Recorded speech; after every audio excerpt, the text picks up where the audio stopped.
ఫలం ఇవ్వడానికి పాలిస్తున్నాను. రోమిలకు రాసిన పత్రిక 6వ అధ్యాయము, రోమిలకు రాసినటువంటి పత్రిక 6వ అధ్యాయము, రోమిలకు రాసిన పత్రిక 6వ అధ్యాయము 22వ వచనం. అయినను ఇప్పుడు పాపము నుండి విమోచించబడి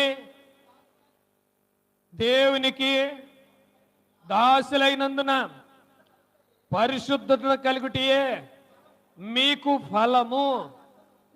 దాని అంతం ఏంటంటే అండి, నీకు ఫలాన్ని ఇస్తున్నాడు ఆయన. నీకు ఒక ఫలాన్ని ఇస్తున్నాడు. ఇక్కడ పాపము నుండి విడుదల పొందో. ఇక్కడ శరీర సంబంధమైనటువంటి ఫలం ఏంటండి అంటే పాపము. శరీర సంబంధమైనటువంటి ఫలం ఏంటండి?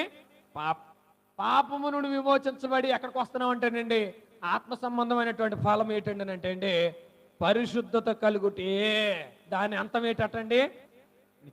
ఇప్పుడు నీకు ఫలాన్ని ఇవ్వాలనుకున్నాడు కాబట్టి నిన్ను పాలిస్తున్నాడు. నీకు ఫలాన్ని ఇవ్వాలనుకుంటున్నాడు కాబట్టి నిన్ను ఆయన మేపుతున్నాడు. నిన్ను ఆయన మేపుతున్నాడు. ఎలా మేపుతున్నాడో తెలుసా? ఇక్కడ ఇప్పుడు చూసాం కదండి, శాశ్వతమైనటువంటి ప్రేమతో మేపుతున్నాడు. ఏ ప్రేమతోనండి? ఇర్మియా గ్రంథం అక్కడ ఏదో వచ్చిన ఉంటుంది, 31వ అధ్యాయము. ఎన్నో వచ్చిన అండి?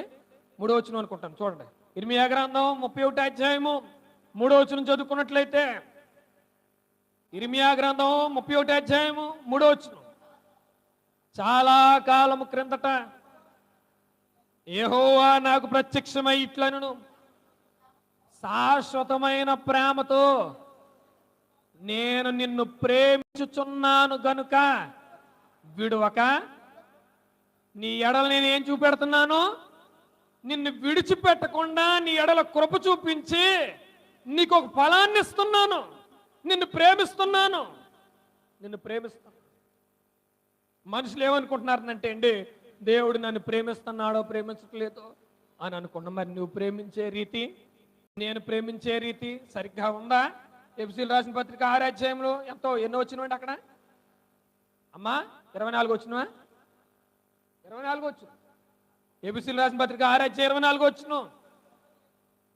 మన ప్రభు అయిన యేసుక్రీస్తును శాశ్వతమైనటువంటి ప్రేమతో ప్రేమించు వారికి అందరికీ కృప కలుగునుగాక. శాశ్వతమైనటువంటి ప్రేమతో ప్రేమించు వారికి అందరికీ కృప కలుగునుగాక. ఆయన శాశ్వతమైనటువంటి ప్రేమతో మీరు ప్రేమించండి. ఆయన మిమ్మల్ని శాశ్వతమైనటువంటి ప్రేమతో మిమ్మల్ని ప్రేమించి, ఇర్మియా గ్రంథం 31వ అధ్యాయం 3వ వచనంలో ఏమన్నారనంటే అండి, ఆయన మిమ్మల్ని ప్రేమించి విడిచిపెడతా లేదు. ఆయన మీకు ఒక ఫలాన్ని ఇస్తున్నాడు. నువ్వు ఆయన ప్రేమి